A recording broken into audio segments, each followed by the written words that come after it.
नमस्कार दोस्तों, मैं एडवोकेट प्रतीक बुधवार आप सभी दर्शकों का अपने इस यूट्यूब मंच पर स्वागत करता हूं।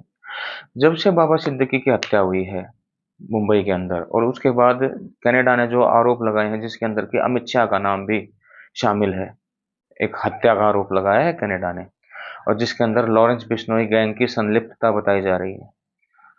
तब से सोशल मीडिया पे एक एक खास वर्ग ने ऐसी हवा बनाने की कोशिश कर रही है जो कि लॉरेंस बिश्नोई के पक्ष में दिखाई देती है कहीं न कहीं। लॉरेंस बिश्नोई को हिंदुत्व का एक मसीहा बताया जा रहा है, इस तरह से उसे पेश किया जा रहा है। इस वीडियो को बनाने का मेरा मकसद यही है दोस्तों, ताकि आपको सच्चाई का पता चल सके और कुछ पुराने फैक्ट्स लॉरेंस बिश्नोई से जुड़े हुए मैं आपके सामने रख देता हूँ और मैं पूरी संजीदगी के साथ ये कहता हूँ कि आप ये चाहें तो इन फैक्ट्स को आप वेरीफाई कर सकते हैं गूगल पे जाके।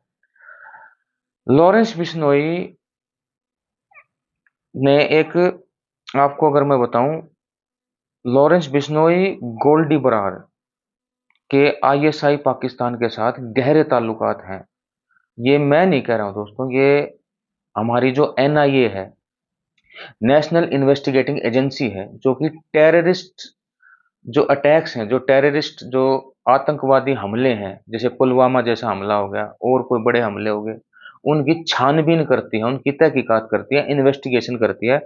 एनआईए वो ऑर्गेनाइजेशन है, उसके अनुसार गोल्डी बरार लॉरेंस बिश्नोई के पाकिस्तान आईएसआई, पाकिस्तान की खुफिया एजेंसी के साथ बहुत गहरे ताल्लुकात हैं।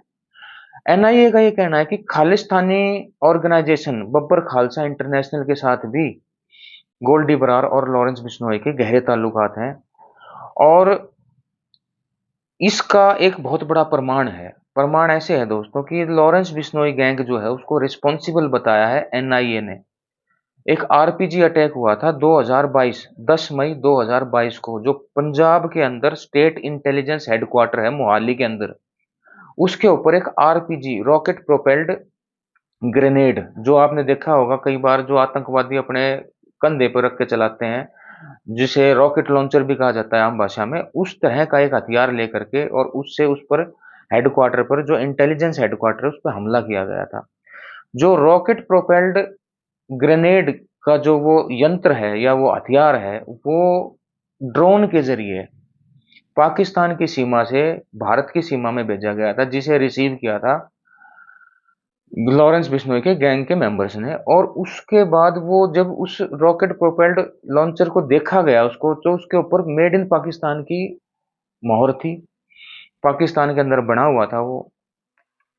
और जब छानबीन हुई तो ये बताया गया कि हरविंदर सिंह रिंदा नाम का एक युवक है, सिख युवक है, जो कि पाकिस्तान के अंदर बब्बर खालसा इंटरनेशनल नाम की एक टेररिस्ट ऑर्गेनाइजेशन है, उसको देखता है, उससे संबंधित है वो हरविंदर सिंह रिंदा। उसके कहने पर लॉरेंस बिश्नोई ने यह काम करवाया था। एनआईए ने अपनी चार्जशीट के अंदर सारी जो है डिटेल्स डाल रखी है दोस्तों। और एनआईए की जो चार्जशीट है, एक चार्जशीट मैंने एनआईए की वेबसाइट से डाउनलोड करके मैं यहाँ लगा दे रहा हूँ, आप प्लीज जाकर के उसको देख लीजिएगा। उसके बाद एक आरोप और भी है। आरोप क्या है बल्कि दोस्तों, उसके अंदर तो चार्जशीट भी दायर हो चुकी है, आगे प्रोसीडिंग बढ़ चुकी है। पाकिस्तान से 200 करोड़ की ड्रग्स मंगवाने का आरोप है लॉरेंस बिश्नोई गैंग के ऊपर या लॉरेंस बिश्नोई के ऊपर। लॉरेंस बिश्नोई का, जैसे मैं बता रहा हूँ आपको, कि पाकिस्तान से गहरे ताल्लुकात हैं। ड्रग्स जो है वो पाकिस्तान से आती है और यहाँ पर जो लॉरेंस बिश्नोई के जो गैंग मेंबर्स हैं, वो उस ड्रग्स को रिसीव करते हैं और उस रिसीव करने के बाद उस ड्रग्स को आगे डिस्ट्रीब्यूट करते हैं। पाकिस्तान से लॉरेंस बिश्नोई हथियार भी मंगाता है, जो आप बहुत उत्तम और बहुत ही आधुनिक हथियार जो आप देखते हो हर वारदात के अंदर, वो पाकिस्तान से ही आते हैं वहाँ लॉरेंस बिश्नोई के। और जो लोग लॉरेंस बिश्नोई को हिंदुत्व का हीरो मानते हैं, मैं उनको ये बता दूं, सुखदेव सिंह गोगामेडी करणी सेना के जो प्रमुख थे, उनकी हत्या के अंदर भी लॉरेंस बिश्नोई का ही हाथ था, ये ऐसा बताया जाता है। तो दोस्तों, करणी सेना तो एक हिंदू संगठन है, एक हिंदुत्व का ही संगठन है, जो कि जब भी कोई हिंदुत्व के ऊपर कोई ऐसी बात आती है, कोई आपत्तिजनक कोई फिल्म बनाई जाती है या कोई ऐसी कोई और भी ऐसी उनको आपत्तिजनक चीज लगती है, तो उसके ऊपर वो पूरा विरोध प्रदर्शन और पूरी कार्रवाई करती हुई दिखाई देती है। लेकिन उसके सुखदेव सिंह गोगामेडी को मारने के पीछे कारण क्या है दोस्तों, ये तो खैर मेरे को नहीं पता, लेकिन ये जरूर है कि उसके पीछे लॉरेंस बिश्नोई का ही हाथ बताया जाता है। सलमान खान को माफी देने के लिए 5 करोड़ रुपया मांगा है लॉरेंस बिश्नोई ने। अब आप यहां से अंदाजा लगा लीजिए, पहले सलमान खान पे इन्होंने आरोप लगाए कि इन्होंने जो काला हिरण है उसकी हत्या के लिए सलमान खान को माफी मांगने के लिए कहा, लेकिन सलमान खान ने माफी मांगी नहीं। उसके बाद क्या हुआ कि इन्होंने बाबा सिद्दीकी की हत्या की। अब बाबा सिद्दीकी की हत्या का ताजा ताजा प्रकरण है, तो इनको ये लगा कि अब सलमान खान कुछ दहशत में होगा, और उसके बाद इन्होंने 5 करोड़ रुपए इस एवज में मांग लिए सलमान खान से कि हमारी दुश्मनी खत्म हो जाएगी। तो दोस्तों कहीं ना कहीं ये दिखाता है कि ये जो गैंग है, जो लॉरेंस बिश्नोई का गैंग है, चाहे कोई भी गैंग है, चाहे दाऊद इब्राहिम का ये गैंग क्यों ना था, हर गैंग के लिए पैसा महत्वपूर्ण होता है, पैसा ही अंतिम लक्ष्य होता है। चाहे वो ड्रग्स बेच करके आए, चाहे वो हथियार बेच करके आए, चाहे वो हत्या करवा करके आए, चाहे वो फिरौती मांग करके आए, चाहे वो कुछ भी काम करके आए, अल्टीमेटली गैंग को चलाने के लिए गैंग के जो सरगना होते हैं उनको पैसे की भारी मात्रा में जरूरत होती है। हथियार भी खरीदने होते हैं, इनको गैंग भी चलाना होता है, छुपना भी पड़ता है कहीं ना कहीं जगह जगह पर इनके गुर्गों को। तो ये जो सिर पे बिठाने वाली जो लोगों की टेंडेंसी है ना हमारे देश के अंदर, ये मेरे को लगता है कहीं कुछ ना कुछ ये ज्यादा इस तरह का वो कर देते हैं।